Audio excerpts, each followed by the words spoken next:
মোৰ লক্ষ্য হ'ল 2021ত বিজেপি চৰকাৰ উৎখাত হ'ব লাগে মনজিত মহন্ত বিধায়ক হ'ল নে নহ'ল সেইটো মোৰ কাৰণে ডাঙৰ কথা নহয় মোৰ কাৰণে ডাঙৰ কথা যে বিজেপি বিৰোধী চৰকাৰ এখন অসমত প্ৰতিষ্ঠা হ'ব লাগে নিশ্চিতভাৱে আজিৰ তাৰিখত বিজেপি আটাইতকৈ ডাঙৰ শত্ৰু অসমীয়া জাতিৰ কাৰণে বিজেপিৰ সমান ডাঙৰ শত্ৰু আজিৰ তাৰিখত নাই তেওঁলোকে সকলোৱে যদি ভাবে যে নিৰ্বাচনত প্ৰতিদ্বন্দ্বিতা কৰিব লাগে তেতিয়াহ'লে নিশ্চয় মই ভাবি চাম এটা আঞ্চলিক দলে 126টা সমষ্টিত যুঁজ দি পেলাই জয়লাভ কৰিব চৰকাৰ গঠন কৰিব সেইটো আচলতে মই ভাবোঁ দিবা স্বপ্ন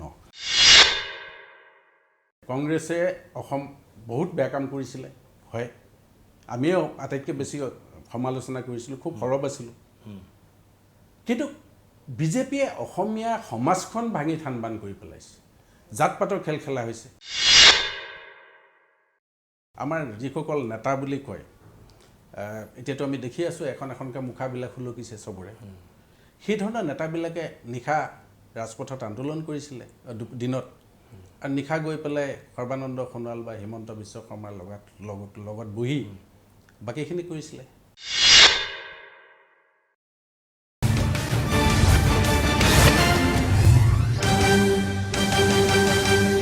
নমস্কাৰ মাই নিউজ এনি বিশেষ অনুষ্ঠান পলিটিকাৰ মাজলৈ মই প্ৰণয় বৰদলৈ আপোনালোকক জনাইছোঁ স্বাগতম আজিৰ পলিটিকাত যিজন ব্যক্তিক আমন্ত্ৰণ কৰি আনিছোঁ তেওঁক পৰিচয় কৰাই দিয়াৰ প্ৰয়োজন নাই আপোনালোকে জানে বৰ্তমান বিভিন্ন বিষয় লৈ বিজেপি চৰকাৰখনক বাৰম্বাৰ সমালোচনাৰে শলঠেকত পেলাই আহিছে তেওঁ হৈছে আঞ্চলিক গণমৰ্চাৰ তেওঁ আহ্বায়ক আৰু তাৰ লগতে তেওঁ লিখক সাংবাদিক আমাৰ সৈতে আছে মনজিত মহন্ত মই স্বাগতম জনাইছোঁ এই অনুষ্ঠানলৈ আৰু আৰম্ভণিতে এই খবৰটো আছে মই মনজিত মহন্তৰ পৰা পোনে পোনে জানিব বিচাৰিম ইতিমধ্যে চৰ্চাত আছে এইবাৰৰ নিৰ্বাচনত মনজিত মহন্ত প্ৰাৰ্থী হ'ব অহা বিধানসভা নিৰ্বাচনত আৰু বিধানসভা নিৰ্বাচনত দিছপুৰ এটা অত্যন্ত গুৰুত্বপূৰ্ণ সমষ্টি এই সমষ্টিত মনজিত মহন্ত প্ৰাৰ্থী হোৱাৰ কথা চৰ্চাত আহিছে মনজিত মহন্তৰ মুখেৰে জানিব খুজিছোঁ আচলতে কথাটো কি প্ৰথম কথা হ'ল যে এটা ৰাজনৈতিক মৰ্চা এটা আমি কৰিছোঁ অজিত বিহান ডাঙৰীয়াৰ নেতৃত্বত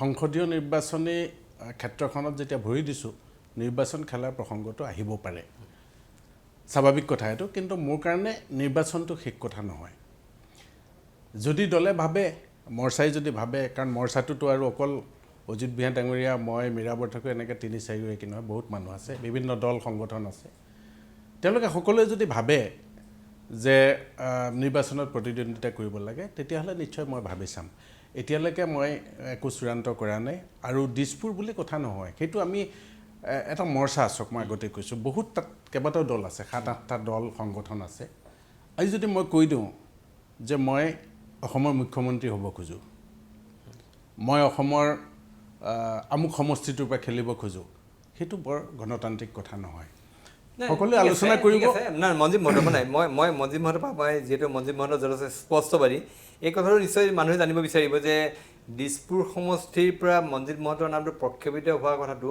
মনজিত মহন্তে কি ধৰণে লৈছে মনজিত মহন্ত নিজে চিন্তা কৰিছে নে কথাটো নহয় চক চিন্তা এইটো মৰ্চাৰ প্ৰাৰ্থীৰ কথা পিছৰ কথা প্ৰথম নিজে চিন্তা কৰাৰ কথা নহয় মই ক'লোৱে যে মই যিহেতু ৰাজনৈতিক ক্ষেত্ৰত ভৰি দিছোঁ নিৰ্বাচন নেখেলোঁ বুলি কৈ মই এটা ৰাজনৈতিক কাম ৰাতিপুৱাৰ পৰা গধূলিলৈকে কৰিম তাৰপিছত মই অৰাজনৈতিক বুলি ক'ম সেইটো মই ধৃষ্টতা মই নকৰোঁ যিহেতু ৰাজনৈতিক ক্ষেত্ৰত ভৰি দিছোঁ মই ৰাজনীতি হয়তো কৰিম সংসদীয় ৰাজনীতি সক্ৰিয়ভাৱে আৰু সক্ৰিয়ভাৱে ৰাজনীতি কৰিবলৈ হ'লে মই দিছপুৰ সমষ্টি আপোনাৰ সমষ্টিটোৰ যিখিনি ভোটাৰ আছে মনজিত মহন্তক ভোটাৰখিনিয়ে ভালকৈ জানে মনজিত মহন্ত দীৰ্ঘদিন ধৰি এই সমষ্টি আছে সমষ্টিৰ ভোটাৰ ভালকৈ জানে গতিকে এই সমষ্টিটো আপোনাৰ কাৰণে সুচল সমষ্টি হ'ব পাৰে প্ৰতিদ্বন্দ্বিতা কৰিলে নহয় নিশ্চয় হ'ব পাৰে কিন্তু ঘটনাটো হ'ল চাওক আৰু কেইবাটাও সমষ্টিৰ মানুহে কথা বতৰা পাতিছে তেওঁলোকৰ মাজত নামনি অসমৰো আছে মধ্য অসমৰ আছে দিছপুৰো আছে আলোচনা হৈছে মই নোহোৱা বুলি নকওঁ কিন্তু সেই সিদ্ধান্তটো মৰ্চাই ল'ব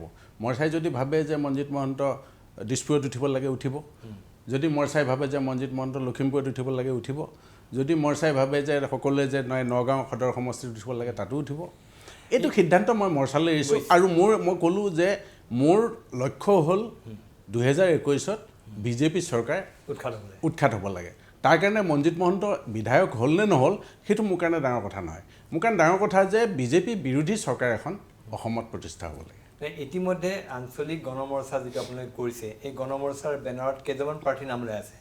আপোনাৰ কথা ওলাইছে দিছপুৰ, ঠিক সেইদৰে মীৰা বৰঠাকুৰৰ তেওঁ এইখিনি ইতিমধ্যে মোৰ ওচৰত আহি পেলাই কৈছে তেওঁ এই পূব গুৱাহাটী সমষ্টিৰ তেখেতে সম্ভাৱ্য প্ৰাৰ্থী বা তেখেত প্ৰাৰ্থীটো বিচাৰি হ'ব।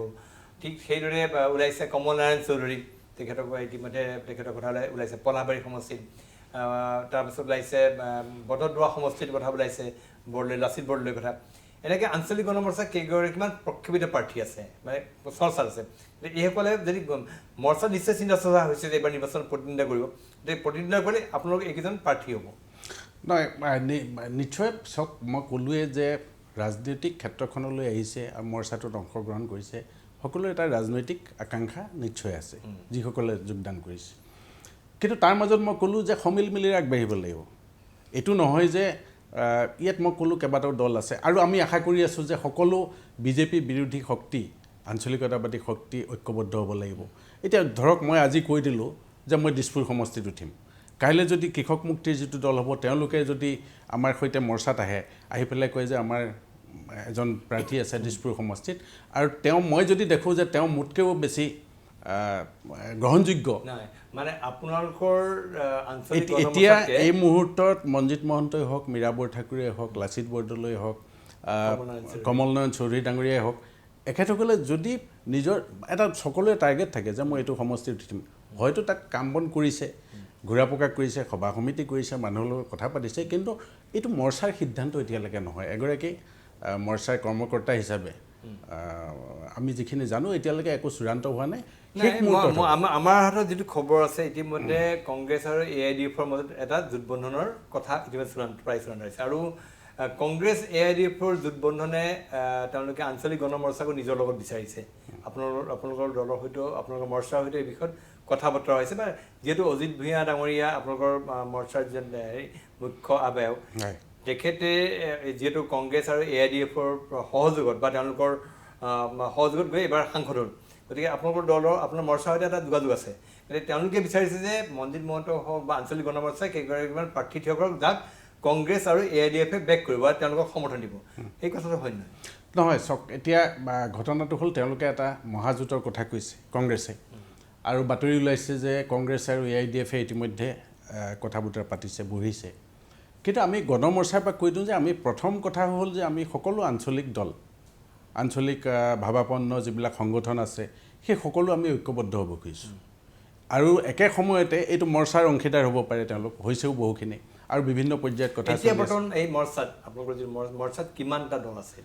এতিয়ালৈকে আমাৰ লগত আছে অসম সংগ্ৰামী মঞ্চ আছে, autonomous state demand committee Karbi Anglong ASDC তেওঁলোক আছে, আমাৰ সৈতে আছে নতুনকৈ গঠন হৈছে অসম জনতা দল তেওঁলোক আছে, এটা গোলাঘাট জিলাৰ এটা কৃষক সংগঠন তেওঁলোকৰ যথেষ্ট প্ৰসাৰতা আছে, জীপাল কৃষক শ্ৰমিক সংঘ তেওঁলোক আছে, আমাৰ সৈতে আছে জাতীয়তাবাদ পুনৰ নিৰ্মাণ সমিতি অসম, যিটো আগতে PLP আছিলে, PLPটো ভংগ হোৱাৰ পিছত, আমাৰ সৈতে আছে খিলঞ্জীয়া জনগোষ্ঠীয় গণচেতনা মহাসভা অসম বুলি, বহুত তাত সদস্য আছে।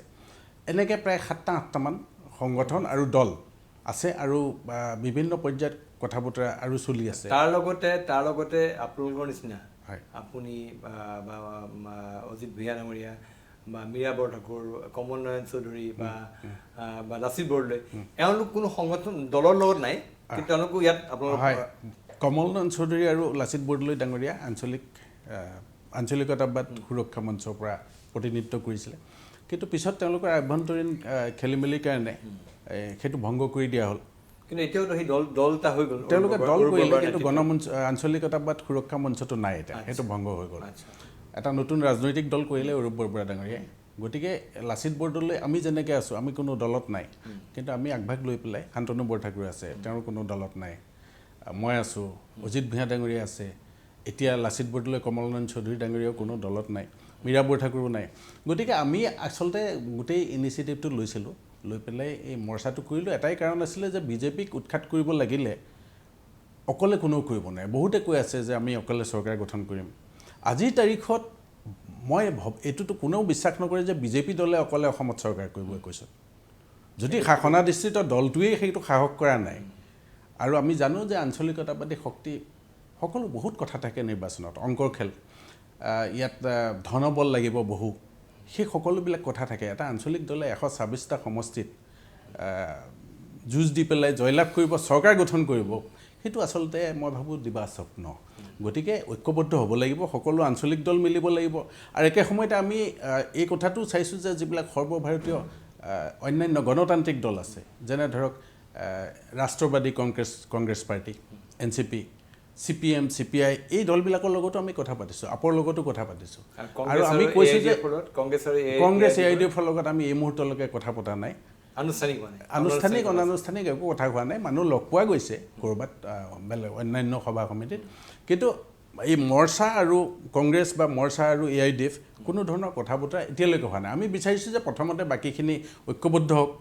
আৰু যিহেতু ঠিক আছে কিন্তু এই যিটো আমাৰ হাতত যিটো খবৰ আছে যে প্ৰাথমিক কংগ্ৰেছ আৰু AIDFৰ যিটো প্ৰাথমিক তেওঁলোকৰ কথা বতৰা সেই কথা বতৰাত তেওঁলোকে আপোনালোকৰ প্ৰাৰ্থিত্বত বিশেষকৈ মনজিৎ মহন্ত মীৰা বৰঠাকুৰ বুবগাৰী মীৰা বৰঠাকুৰ আপোনাক দিছপুৰ সমষ্টিত প্ৰক্ষেপিত কৰাত তেওঁলোকৰ আপত্তি নাই বুলি আপোনালোকক জনাইছে এতিয়ালৈকেতো আমাক কথাই হোৱা নাই আলোচনাই হোৱা নাই এই বিষয়ত কেনেকৈ জনাব হয়তো যদি তেওঁলোকে ভাবিছে নিজৰ মাজত হয়তো আমি আপত্তি কৰিবলগীয়াটো একো নাই আমি আদৰণীয় জনাম কিন্তু এই মুহূৰ্তলৈকে আমাক কোনো কথা আনুষ্ঠানিকভাৱে আমি কথা অনানুষ্ঠানিকভাৱেও সমষ্টিৰ কথা এতিয়াও ভবা নাই পতা নাই কাৰো লগত আৰু যদি আঞ্চলিক গণমৰ্চাই নিৰ্বাচনত প্ৰতিদ্বন্দ্বিতা কৰে তেতিয়া চিম্বলটো কি হ'ব মানে এতিয়া মীৰা বৰঠাকুৰে এটা কথা ক'লে যে তেওঁ ক'লে যে যদি এনেকুৱা হয় কংগ্ৰেছৰ চিম্বলত খেলিবলৈ আপত্তি নাই যদি আৱশ্যক হয় কাৰণ যিহেতু চিম্বলটো হ'ল এটা আটাইতকৈ গুৰুত্বপূৰ্ণ কথা এই নিৰ্বাচনত কাৰণ কংগ্ৰেছৰ যিটো চিম্বল চিহ্ন সেইটো সাধাৰণ ভোটাৰে জানে সাধাৰণ ভোটাৰৰ মাজত পৰিচিত এটা চিম্বল কংগ্ৰেছৰ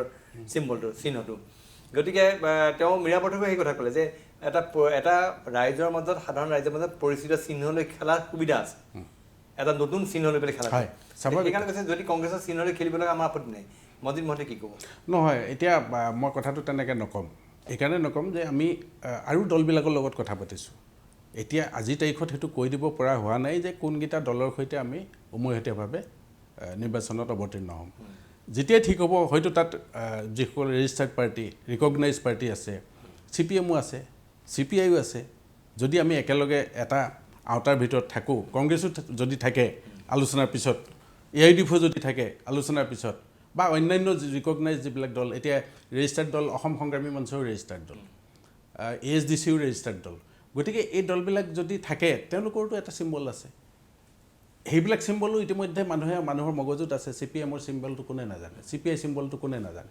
গতিকে এই কথাবিলাক হয় চিম্বলটো এটা বিশেষ ভূমিকা গ্ৰহণ কৰে নিৰ্বাচনত নিশ্চয় আমি সেই কথাবিলাক তেতিয়া আলোচনা কৰিম কিন্তু এতিয়ালৈকেতো ঠিকেই হোৱা নাই আমাৰ লগত কংগ্ৰেছ যদি সকলো ঠিকে থাকে সকলো অংক মিলে তেতিয়া আৱশ্যক ক্ষেত্ৰত যদি কংগ্ৰেছে প্ৰাৰ্থিত্ব নুঠাওঁ বুলি কয় যদি মনজিৎ মহন্তক বেক কৰোঁ বুলি কয় তেতিয়া মনজিৎ মহন্তক যদি কয় আমি এইটো চিম্বল দিওঁ কংগ্ৰেছৰ চিম্বল তেতিয়া মনজিৎ মহন্তে খেলিব নেখেলে ডাঙৰ কথাটো হ'ল নীতি আৰু আদৰ্শ প্ৰথম কথা আমি এখন কমন মিনিমাম প্ৰগ্ৰেম এখন প্ৰস্তুত কৰি আছোঁ সেইখন আমি যদি কংগ্ৰেছৰ কথাটো কৈছোঁ মই এইটো কোনো ভুলকৈ ল'ব নালাগে যদি কাইলৈ এনেকুৱা পৰিৱেশ আহে যে কংগ্ৰেছ আগবাঢ়িছে আমাৰ সৈতে বহিব খুজিছে বা আমি আগবাঢ়িছোঁ কংগ্ৰেছৰ সৈতে বহিব খুজিছোঁ বহি তেতিয়া আমাৰ যিখন কমন মিনিমাম প্ৰগ্ৰেম যিখনে অসমীয়া জাতি আৰু অসমৰ ভৱিষ্যত সম্পৰ্কে তাত বহুবোৰ বিষয় তাত স্থান পাব সেইখনত যদি কংগ্ৰেছে এগ্ৰী কৰে তেতিয়াহ'লে হয়তো বুজাবুজি হ'ব আৰু যদি বুজাবুজি হয় তেতিয়াহ'লে কংগ্ৰেছৰ চিম্বল হওক CPMৰ চিম্বল হওক CPI চিম্বল যিটোৱে সুবিধাজনক হয় সেইটো কৰাত আপত্তি নাই আৰু এনেকুৱাও আছে অপশ্যন ব্যৱস্থা যে আমি যদি আঞ্চলিক গণমৰ্চাৰ প্ৰাৰ্থী কেইবাগৰাকীও হয় আৰু আমি যদি ইলেকশ্যন কমিশ্যনক অনুৰোধ কৰোঁ যে আমি একেটা অঞ্চলৰ পৰা খেলিব খুজিছোঁ নিৰ্দলীয় হ'ব তেতিয়া এইটো ৰেজিষ্টাৰ্ড নহ'লে কিন্তু আমাক এটা চিম্বল এলট কৰিব লাগে যদি খালী থাকে ইলেকশ্যন কমিশ্যনে চিম্বল দিয়ে খালী থকা চিম্বলৰ পৰা যিকোনো এটা বাছি ল'বলৈ দিয়ে সেইটো অপশ্যন আছে গতিকে সেই কথাবিলাক ডিচেম্বৰ জানুৱাৰীৰ পিছত সেই কথাবিলাকৰ অপশ্যনবিলাক চব খোলা আছে চব অপশ্যন মই এই কথা জানিব মন যায় মনজিৎ মহন্ত অজিত ভূঞা বা আপোনালোকে ইয়াৰ পূৰ্বতে কংগ্ৰেছ চৰকাৰখনক বা গগৈ চৰকাৰখনক আপোনালোকে কঠোৰ ভাষাৰে সমালোচনা কৰিছিলে কংগ্ৰেছক সমালোচনা সদায় সৰব হৈ আছিলে আৰু আজিৰ তাৰিখত আপোনালোকে BJPৰ সমালোচনাৰ সৰব হৈ আছে এতিয়া কংগ্ৰেছ আৰু BJP এই দুইটাৰ ভিতৰত কোন বেছি শত্ৰু আমাৰ কাৰণে মানে মনজিৎ মহন্তে কি ভাবে নিশ্চিতভাৱে আজিৰ তাৰিখত বিজেপি আটাইতকৈ ডাঙৰ শত্ৰু অসমীয়া জাতিৰ কাৰণে বিজেপিৰ সমান ডাঙৰ শত্ৰু আজিৰ তাৰিখত নাই হয় আপুনি ঠিকেই কৈছে যে কংগ্ৰেছৰ 15 বছৰীয়া যোৱা 15 বছৰীয়া শাসনত আটাইতকৈ বেছি উগ্ৰ আৰু এতিয়া ক'বলৈ বেয়া লাগে কিছুমান শব্দ প্ৰয়োগ কৰিছিলোঁ সেই শব্দবিলাক প্ৰয়োগ কৰি আমি আক্ৰমণ কৰিছিলোঁ বিশেষকৈ মই নিজৰ কথা কৈছোঁ কিন্তু আজিৰ তাৰিখত দেখিছোঁ যে সেইবিলাক আমি যিমান কংগ্ৰেছক যি ধৰণে হয় কংগ্ৰেছে ভুল কৰিছিলে বহুত কংগ্ৰেছে সুৰুঙা উলিয়াই নিদিয়া হ'লে বিজেপি আজি ক্ষমতালৈ আহিবই নোৱাৰে সেই সুৰুঙাটো কংগ্ৰেছে দিছে দুৰ্নীতি হৈছিলে কাম কাজ হোৱা নাছিলে বহু পৰিমাণে কিন্তু এটা কথা ঠিক যে আজি যেতিয়া বিজেপি আহিলে 14 চনৰ পৰা দিল্লীত আৰু 16ৰ পৰা অসমত এই যোৱা 5টা বছৰত বা 4.5টা বছৰত যিটো দেখিলোঁ সেইটো 4.5টা বছৰতে এনেকুৱা লাগিল যেন এই চৰকাৰখন অসমীয়া জাতিৰ আটাইতকৈ ভয়ংকৰ শত্ৰু কংগ্ৰেছৰ সকলো ৰেকৰ্ড তেওঁলোকে ভংগ কৰি বহুত আগুৱাই গুচি গ'ল ইমানেই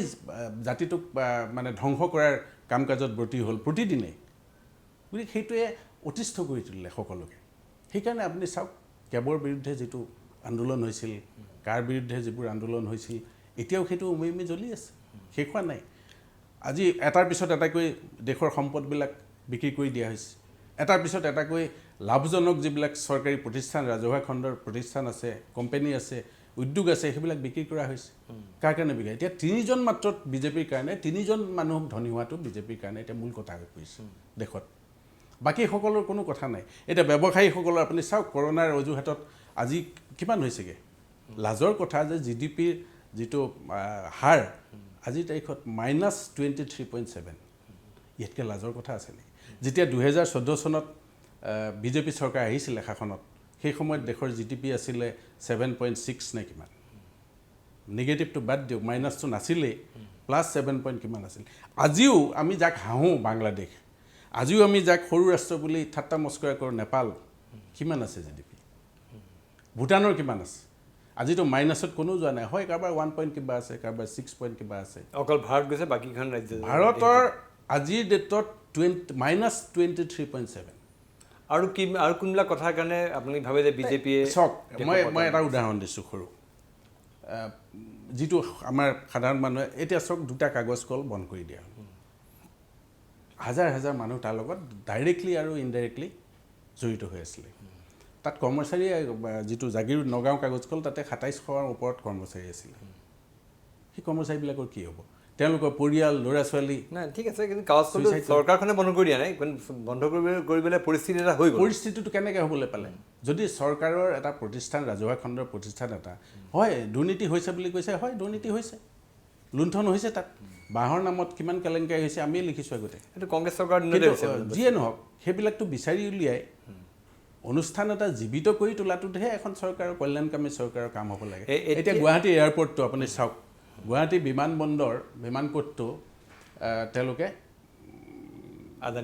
আদানীক দি দিছে গুৱাহাটী আপুনি জানেনে গুৱাহাটী বিমানকোটে উত্তৰ পূৰ্বাঞ্চলৰ আটাইবোৰ বিমানকোটৰ যিটো খৰচ সেইটো গুৱাহাটী বিমানকোটে বহন কৰি আছে তাৰ আয়ৰ পৰা এতিয়া সেইটো দি দিয়া হ'ল সকলোখিনি বিমানবন্দৰ প্ৰাধিকৰণে তাৰ ইনফ্ৰাষ্ট্ৰাকচাৰ ডেভেলপ কৰিলে এতিয়াতো নতুন এটা বিমান বন্দৰ এটা নতুন গুৱাহাটী তাৰ কাষতে এটা বৃহৎ পৰিসৰ বনাই আছে সেইটোৰ সমস্ত খৰচ বিমান প্ৰাধিকৰণে ইতিমধ্যে বহন কৰিছে কাম সম্পূৰ্ণ হৈয়ে আছে আগবাঢ়ি আছে এই মুহূৰ্তত তেনেকুৱা লাভজনক এটা বিমান ঘাটি কি কাৰণে দি দিয়া হ'ল আদানীক আৰু কি দিছে আপুনি চাওক মই যিমান দূৰ মোৰ মনত আছে এজন যাত্ৰীৰ বিমান যাত্ৰীৰ বাবদ এতিয়া মানে যেতিয়ালৈকে আদানীক দিয়া হোৱা নাছিল বিমানবন্দৰ প্ৰাধিকৰণে 280 টকা নে কিমানকৈ পাই আছিল এজন যাত্ৰীৰ যদি সোমায় বিমান যাত্ৰী এজনৰ পৰা বিমানবন্দৰটোৱে কোটটোৱে সিমান টকা লাভ কৰিছিল 280 টকা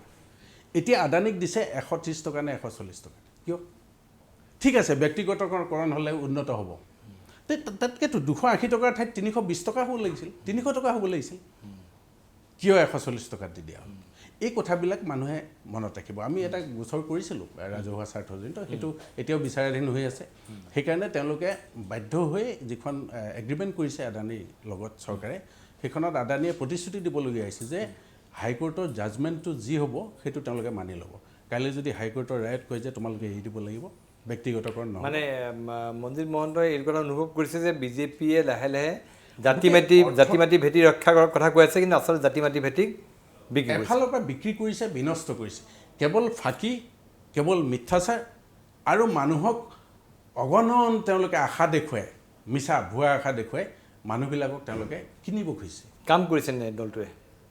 এই কাম কি কৰিছে মই সুধিলোঁ। তেওঁলোকে জাতিৰ কথা ক'লে, মাটিৰ কথা ক'লে, ভেটিৰ কথা ক'লে। মোক এটা উদাহৰণ দিয়কচোন। আজি গোটেই ভাষা কৃষ্টি অসমীয়া জাতি শেষ কৰি আনিছে। কাখন কি? কাখনৰ পৰা কি হ'ব? আজি ডিব্ৰু চৈখোৱাৰ কি অৱস্থা হৈছে, দিহিং পাটকাইৰ কি অৱস্থা হৈছে, এই কথাবিলাক তেল খাটবিলাক এটাৰ পিছত এটা কাৰ কথা ক'লে তেওঁলোকে এই কথা কয় যে যিখিনি কথা কাৰ বিৰোধী শক্তিবিলাকে কৈ আছিলে যে কাৰখন আহিলে অসমলৈ লাখ লাখ বাংলাদেশৰ হিন্দু বাংলাদেশী ইয়াত প্ৰৱেশ কৰিব। তেওঁলোকে এতিয়া প্ৰশ্ন কৰিছে কেইজন বাংলাদেশী ইয়াত আহিছে। তেওঁলোককে মই প্ৰশ্ন কৰিছোঁ, দেখুৱাওক, অহা যে নাই প্ৰমাণ কৰক। তেওঁলোকে ক'লেতো নহ'ব। তেওঁলোকে সীমান্ত চিল কৰা বুলি দাবী কৰে, সীমান্ত পুৰা সম্পূৰ্ণৰূপে চিল কৰা কেতিয়াও হোৱা নাই। সেইটো দেখুৱাওক, শ্বেতপত্ৰ প্ৰকাশ কৰক। মই ইয়াৰ পৰা দাবী কৰিছোঁ আপোনাৰ চেনেলৰ জৰিয়তে। মুখত কৈ থাকিলে নহ'ব। যদি অহাই নাই আৰু গভৰ্ণমেণ্টে যদি জানিছিলে যে এজনো বাংলাদেশী নাহে, হিন্দু বাংলাদেশী, আইনখন কিয় ইমান গোটেই উত্তৰ পূৰ্বাঞ্চলৰ মানুহক প্ৰতিবাদ নেওচা দি কি কাৰণে কৰিবলগীয়া হ'ল গাৰ জোৰেৰে? যদি অহাটোৱে মতলব নাই। আৰু তেওঁলোকে কৈছে তাত হিন্দু বাংলাদেশীৰ ওপৰত হাৰাশাস্তি হৈছে। তাৰ হিন্দু বাংলাদেশীয়ে কয় যে আমাকতো একো হাৰাশাস্তি কৰা নাই। তাত প্ৰতি বছৰে দুৰ্গা পূজাৰ সংখ্যা বাঢ়ি গৈ আছে। যোৱা বছৰ 33,000। আনকি RSSৰ যিগৰাকী বাংলাদেশৰ প্ৰমুখ, তেওঁ আজি এবছৰ ডেৰ বছৰ আগত যেতিয়া তুংগত আছিলে আমাৰ কা আন্দোলন, তেওঁ তেতিয়া তাত সাক্ষাৎকাৰত কৈছে যে ইয়াততো কোনো হিন্দু মানুহৰ ওপৰত কেতিয়াও অত্যাচাৰ হোৱা নাই। কোনবোৰ সঁচা? নৰেন্দ্ৰ মোদী সঁচা নে তাত যিসকলক এওঁলোকে বলি প্ৰথা হিচাপে ব্যৱহাৰ কৰিছে তেওঁলোকৰ কথাবোৰ সঁচা? কোনটো বিশ্বাস কৰিম? সেইকাৰণে কৈছোঁ শ্বেতপত্ৰ দেখুৱাওক, প্ৰকাশ কৰক। তাৰমানে এতিয়া সেইকাৰণেই মনজিৎ মহন্ত বা আঞ্চলিক গণমৰ্চাৰ কাৰণে কংগ্ৰেছ আৰু বিজেপিৰ ভিতৰত কংগ্ৰেছ কম ভোটটো বিজেপি বেছি। নিশ্চিতভাৱে কংগ্ৰেছে অসম বহুত বেয়া কাম কৰিছিলে, হয়। আমিও আটাইতকৈ বেছি সমালোচনা কৰিছিলোঁ, খুব সৰব আছিলোঁ।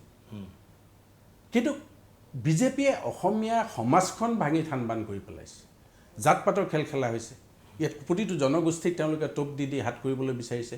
এতিয়া হিতাধিকাৰী আঁচনিবিলাক এটাৰ পিছত এটাকৈ ঘোষণা কৰিছে। কেইটা আঁচনি ফলপ্ৰসূ হৈছে? পৰিণতি কি? হিতাধিকাৰী আঁচনি কংগ্ৰেছেও কৰিছিলে। কংগ্ৰেছে হিতাধিকাৰী আঁচনি নিৰ্বাচনৰ প্ৰাকমূলৰে হিতাধিকাৰী আঁচনি সামান্যভাৱে খুব কম আছিলে, তেতিয়াও আছিলে মাজনী মামনি, আৰু সেইবিলাক কোনে কৰিছিলেতো জানেই। হিমন্ত বিশ্ব শৰ্মাই কংগ্ৰেছত থাকি কৰিছিলে। মাজনী মামনি আৰু কিমান নাম দিছিলে। এতিয়া বিজেপিত আহি তেওঁ এইবিলাক কৰিছে। এতিয়া মোৰ কথা হ'ল, আগতেও এইবিলাক আছিল, আঁচনি আছিল। কল্যাণকামী ৰাষ্ট্ৰ এখনত নাগৰিকৰ কাৰণে, জনগণৰ কাৰণে আঁচনি থাকিবই লাগিব। সেই আঁচনি চৰকাৰী ধনেৰে হৈছিলে। আৰু নিৰ্বাচনৰ সময়ত হয় কংগ্ৰেছৰ মানুহ বা AIDF সকলোৱে সেই সময়ত বা এতিয়াও নিৰ্বাচনৰ আগে আগে কি কৰে, তেওঁলোকে মানুহক ভোট কিনিবৰ কাৰণে কিছুমান লোভজনক কিছুমান তেওঁলোকে কাৰবাৰ কৰে। আগদিনা কম্বল বিলায়, আগদিনা চাইকেল দিয়ে, আগদিনা মদৰ ট্ৰাকে মদ বিলায়। সেইবিলাক কথাটো আমি জানো সাংবাদিক হিচাপে। সেইবিলাক হৈছিল কাৰ? দলৰ পুঁজিৰ পৰা খৰচ কৰিছিলে। এতিয়া সেইটো লিগেলাইজ কৰি বিজেপিয়ে সেইটো চৰকাৰী ৰাজকোষৰ আপোনাৰ মোৰ ধনৰ পৰা খৰচ কৰিছে। আৰু সেইবিলাকৰ লক্ষ্য এটাই যে মই ভোট কিনিব লাগে। এই মানুহখিনিক ডাইৰেক্ট বেংক কিবা এটা কয় ট্ৰান্সফাৰ, DBT, সেইটোতো আগতে নাছিল। DBT কি কাৰণে কৰা হ'ল? ডাইৰেক্ট প্ৰণয় বৰদলৈৰ বেংক একাউণ্টত 840 টকা যাব। 840 টকাত এটা পৰিয়াল কেইদিন চলিব পাৰে? মোক সেইটো লাগে।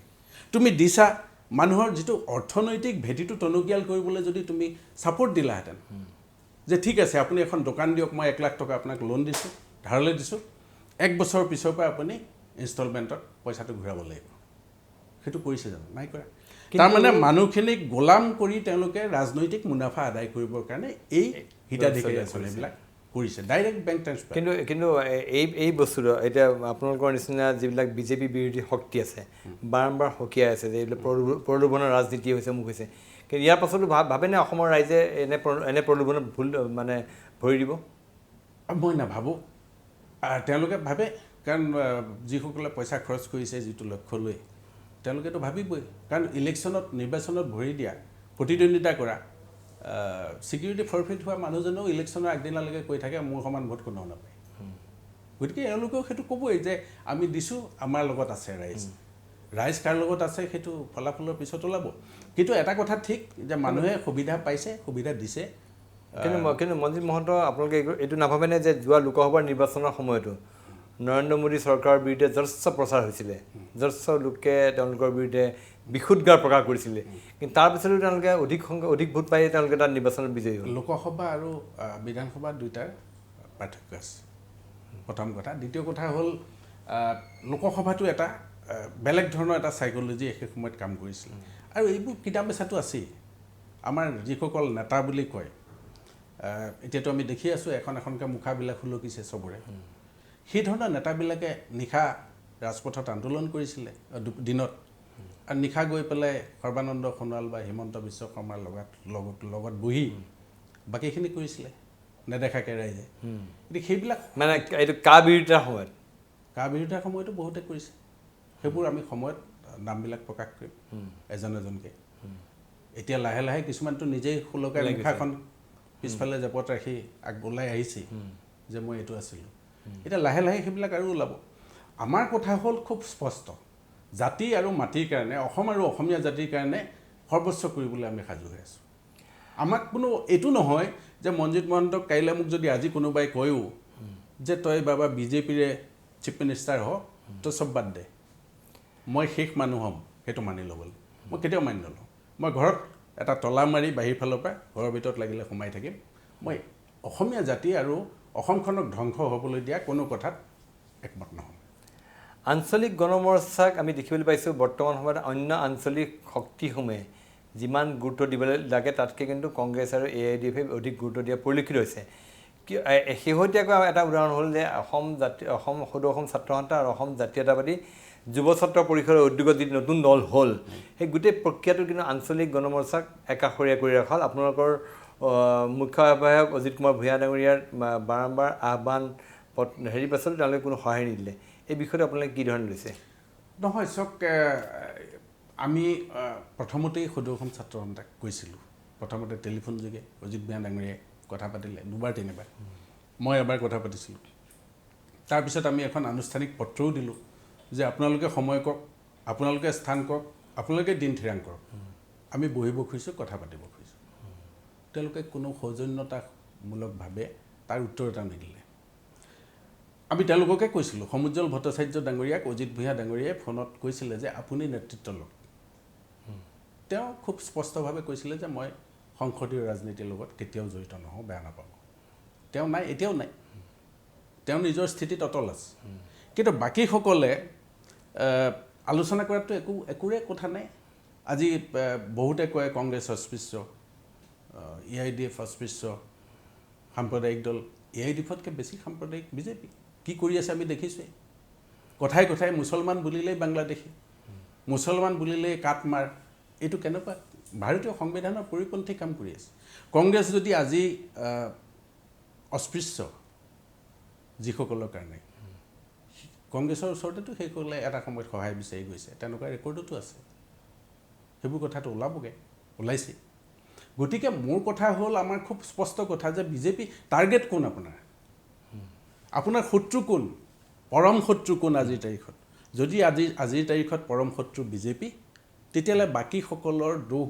গুণ সকলো মাফ কৰি একেলগে অন্তত বিজেপিক প্ৰথমতে পৰম শত্ৰুটোক আঁতৰাই লওক তাৰপিছত নিজৰ মাজত ৰুমত কাজিয়া কৰক নীতি আদৰ্শ সকলোৰে বেলেগ নহ'লে ইমানবোৰ ছাত্ৰ সন্থা নহয় গতিকে মনজিত মহন্ত আৰু আঞ্চলিক গণমৰ্চাই ভাবিছে যে পৰম শত্ৰুক বধাৰ স্বাৰ্থত তেওঁলোকে যিবিলাক কম শত্ৰু ধৰক কংগ্ৰেছ বা তেওঁলোকৰ দুখ তেওঁলোকৰ অপৰাধবিলাক মাফ কৰি দিয়া যাব কিন্তু অসমৰ ৰাইজে পাহৰিবনে কাৰণে 15 বছৰীয়া কংগ্ৰেছৰ আপোনালোকে সমালোচনা কৰিছিলে অপশাসন বুলি কৈছিলে যে অসমৰ ৰাইজক সেইকাৰণে ক'লোঁ যে অসমৰ ৰাইজক পণবন্দী কৰি একো কাম কৰা নহ'ব আমি এখন মিনিমাম এজেণ্ডা থাকিব যে অসমীয়া ভাষা সংস্কৃতি এই ধৰণে সুৰক্ষিত হ'ব লাগিব সেইটো এগ্ৰী কৰিব লাগিব অসমৰ সম্পদ এই ধৰণে সুৰক্ষিত হ'ব লাগিব এগ্ৰী কৰিব লাগিব অসমৰ ভাষা এই ধৰণে কাখনত বাতিল কৰাৰ কাৰণে চেষ্টা কৰিব লাগিব এইবোৰ লিখা থাকিব তাত সেইবোৰত এগ্ৰী কৰিলেহে আমি ক'ম যে য়েছ আমি একেলগে বিজেপিক উফৰাম এই কথাবিলাক থাকিব। যি নহওক আমি অহা নিৰ্বাচনৰ সম্ভাৱ্য প্ৰাৰ্থী মনজিৎ মহন্ত যেতিয়া আছে অলপ মনজিৎ মহন্ত অহা নিৰ্বাচনত তেওঁ ভৰি দিয়াৰ কাৰণে এটা চিন্তা চৰ্চা চলাই আছে যে তেওঁ নিৰ্বাচনৰ হয়তো তেওঁ অংশ ল'ব।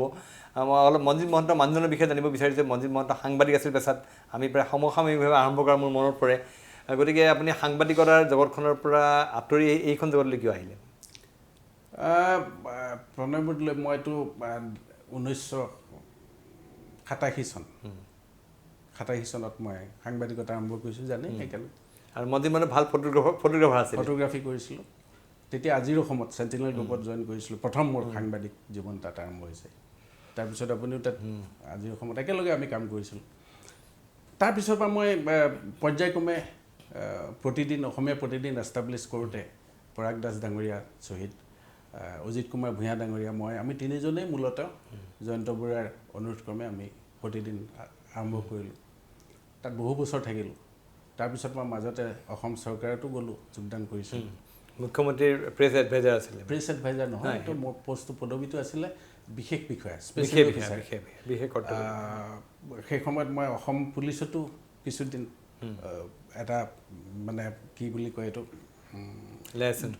ডুৱেল ডিউটিত মানে আছিলোঁ। অসম আৰক্ষীটো DGPৰ স্পেচিয়েল এক্সিকিউটিভ এছিষ্টেণ্ট PR বুলি এটা পষ্ট ক্ৰিয়েট কৰি মোক সেইটোতো কিছুদিন হৰে কৃষ্ণ ডেগাদেৱ আছিলে তেতিয়া DGP, শ্ৰীবাস্তৱ ডাঙৰীয়া আছিল। তো সেই সময়তো মই অসম পুলিচতো কিছুদিন কাম কৰিলোঁ। তাৰপিছত আহি মই আকৌ প্ৰতিদিন জইন কৰিলোঁ। তাৰপিছত টেলিভিশ্যনলৈ আহিলোঁ, প্ৰাইম নিউজটো আৰম্ভ কৰিছিলোঁ। সেইটো বহুদিন চলিলে। তাৰপিছত বিভিন্ন ধৰণৰ ফাইনেন্সিয়েল কথা পতাৰ কাৰণে এইটো বন্ধ কৰিবলগীয়া হ'ল। তাৰপিছত NETVত গ'লোঁ, তাতো এডিটৰ ইন চিফ হিচাপে বহুতো। মুঠতে এতিয়ালৈকে মই প্ৰায় 29-30 বছৰ সক্ৰিয় সাংবাদিক, এতিয়ালৈকে নহয়, যোৱা 3-4 বছৰ আগলৈকে সক্ৰিয় সাংবাদিকতা কৰিলোঁ। তাৰপিছত মই দেখিলোঁ যে যথেষ্ট হ'ল।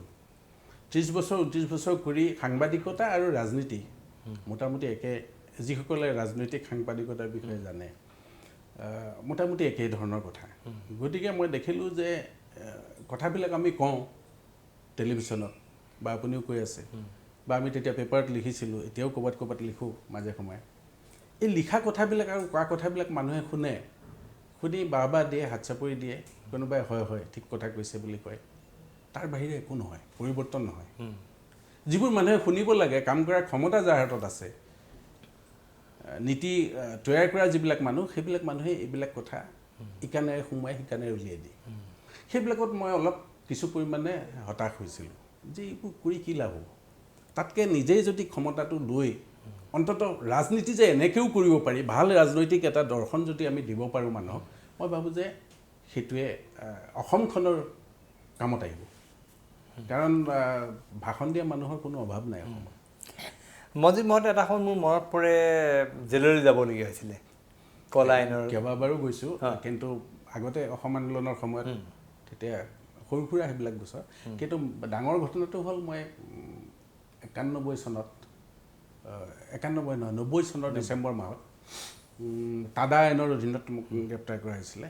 প্ৰায় 4 মাহমান অকথ্য নিৰ্যাতন আৰ্মি কেম্পত খাই পেলাই পিছত যেনিবা মুকলি হৈ আহিলোঁ আদালতৰ হস্তক্ষেপত। গতিকে সেইবিলাক সময়ৰ কিহৰ কাৰণে সেইটো গোচৰ কিহৰ কাৰণে লাগিছিলে, চৰকাৰে কিয় লগাইছিলে? এতিয়া তেওঁলোকে মোক আলফা বুলি ভাবিছিলে, যে ই আলফাৰ মানে থিংক টেংক বুলি মোক কৈছিলে। এটা সময়ত অলপ যোগাযোগ আছিলে নহয়। এতিয়া সাংবাদিক হিচাপে আপোনাৰ লগতো নিশ্চয় এতিয়াও পৰেশভাৱে ফোন কৰে। সেইটো সাংবাদিক হিচাপে যোগাযোগ থাকে। আৰু কিছুমান কথা চৰকাৰেও সহায় লৈছিলে, যে এনেকুৱা এটা পুলিচ বিষয়াবিলাকেও সহায় লয়, যে এনেকুৱা কথা আপুনি পালে আপোনালোকৰতো ফোন আহিলে ক'বচোন। সেইবিলাককে পিছত গৈ আৰু এটা কথা প্ৰণয় বৰদলৈ, যে মোৰ যিটো নীতি আদৰ্শ, মই জাতিক ভাল পাওঁ, অসমখনক ভাল পাওঁ, অসমীয়া। আপুনি জানেই যে মই যেতিয়া চেণ্টিনেল গ্ৰুপত আছিলোঁ, তেতিয়া মোক তাৰ স্বত্বাধিকাৰীয়ে মোক অফাৰ দিছিলে যে মনজিৎ তুমি দিল্লীৰ দায়িত্ব লোৱা। দিল্লীত এটা অফিচ আছিল।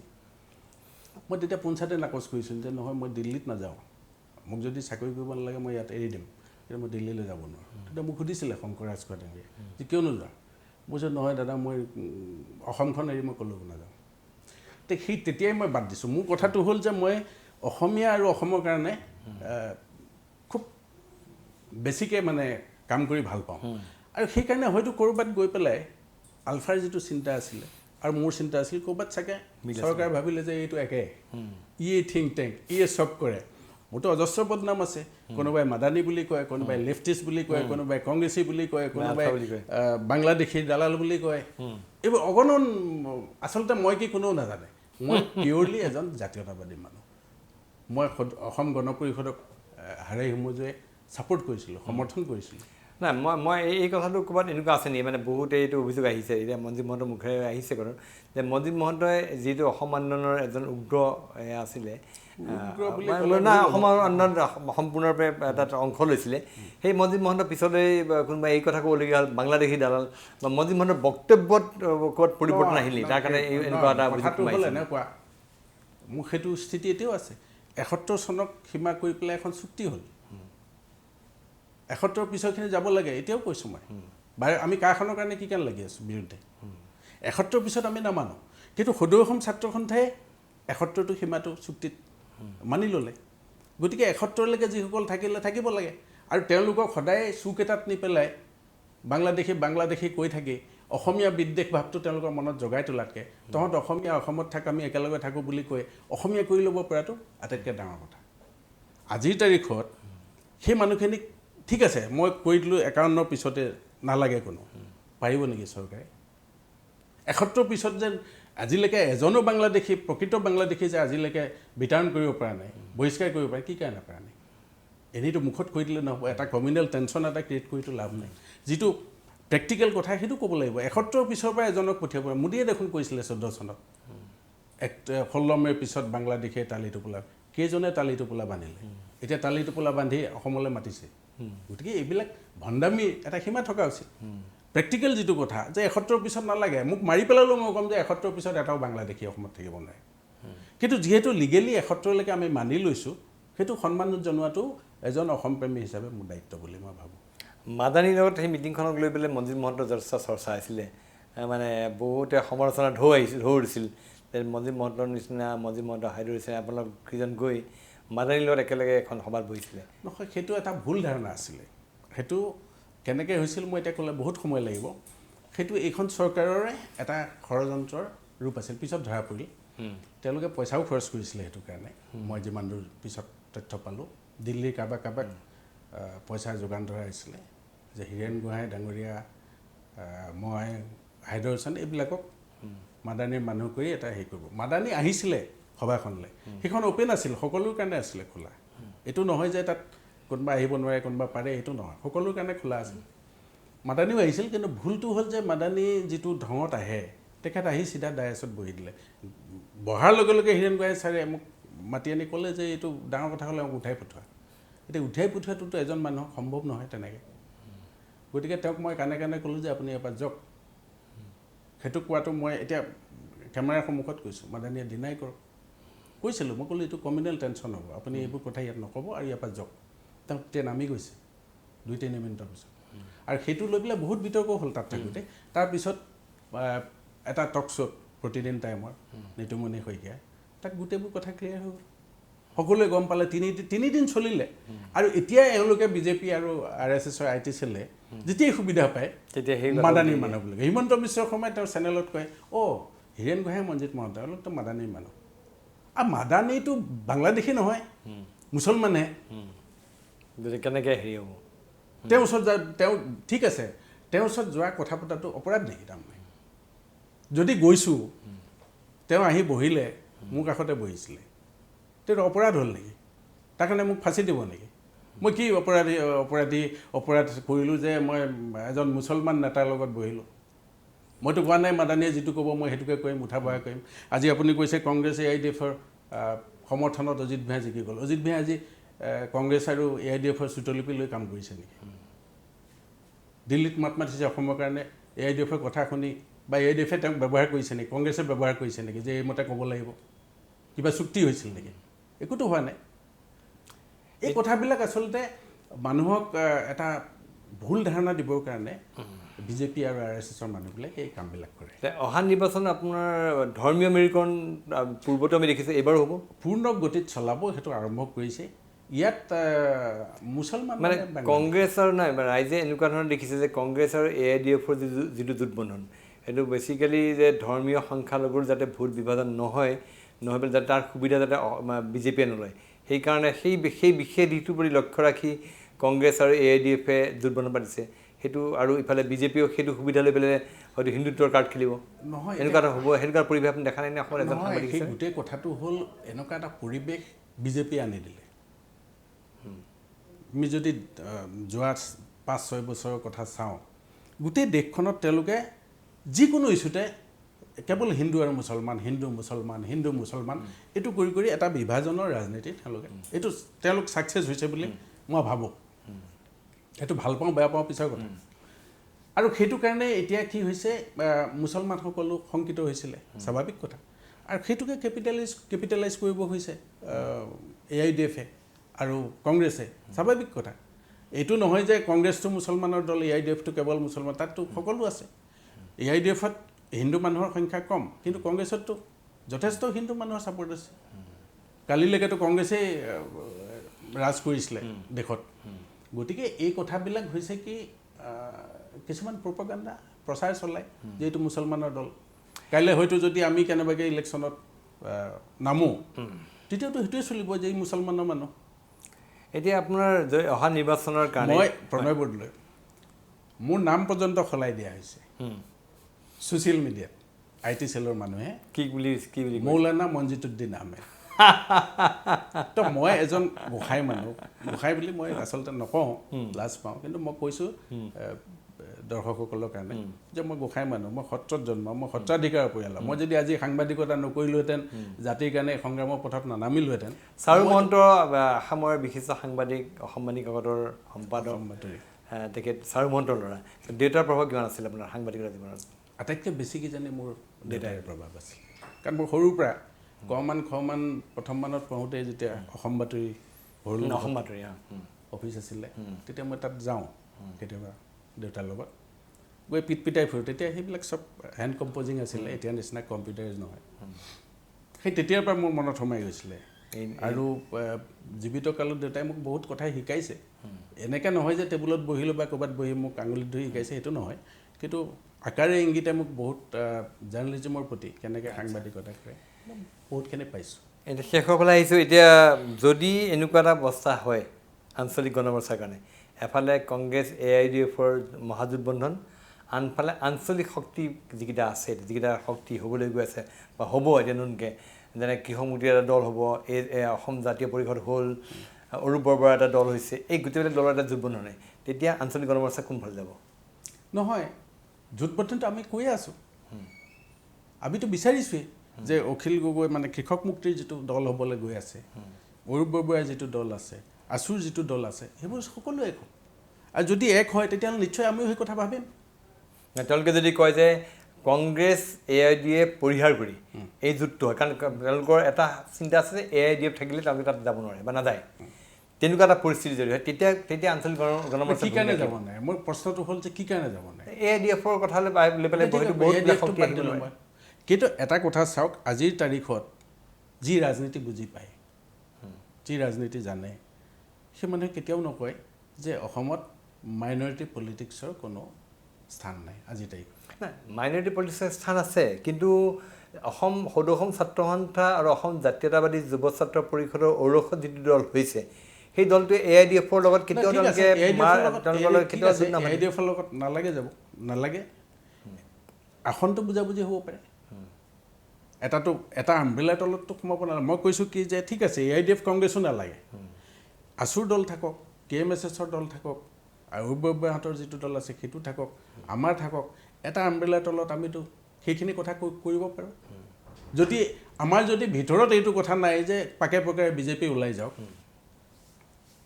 ভোটবোৰ বিভাজন হওক কাৰ বিৰোধী, বিজেপি ওলাই যাওক, যদি সেই মতলবটো আমাৰ ক'ৰবাত নাই, তেতিয়াহ'লে সেইটো কৰাটো আমাৰ আপত্তি থাকিব নালাগে। আৰু এটা কথা ঠিক, বিজেপিক উৎখাত কৰিবৰ কাৰণে